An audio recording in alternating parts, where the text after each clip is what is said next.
Hello friends, రీసెంట్గా మా అన్నయ్య మ్యారేజ్కి వెళ్ళాను హైదరాబాద్లో. సలాడ్తో స్టార్ట్ అయ్యి ఇక్కడ మంచూరియన్ సూప్ అంట, ప్లస్ మంచూరియా ఫ్రై చేసినవి ఉండే మన మంచూరియా లాగే టూనా ఫిష్, వంకాయ, దొండకాయ ఫ్రై అంటే వెజ్ ఐటమ్స్ కూడా ఉన్నాయి. చికెన్ కర్రీ, పన్నీర్ కర్రీ, మాల్ రోటీ,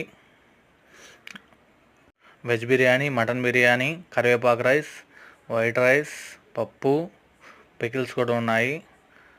దాంతోపాటు రైతా, పెరుగు, సాల్ట్ కూడా. నెక్స్ట్ వచ్చేసి ఇక్కడ కద్దుకా కీరు ప్లస్ మ్యాంగో ఐస్ క్రీమ్ బాగుండే టేస్ట్ వైజ్గా. ఇంకా పుచ్చకాయ జ్యూసు. ఇది కన్వెన్షనల్ హాలు. మేము మ్యారేజ్కి వచ్చింది ఆనంద బ్రహ్మ క్యాటరింగ్స్ అంట. ఇక్కడ లోపల యాంబియన్స్ కూడా సూపర్గా ఉన్నాయి. మనకు అది కూడా చూస్తేనే బాగా నచ్చింది. ఇంకా ఫైనల్గా హ్యాండ్ వాష్ చేసేసి మనకు తెచ్చిన క్యాటరింగ్స్ ఇవే బయట నుంచి తెచ్చుకున్నారు.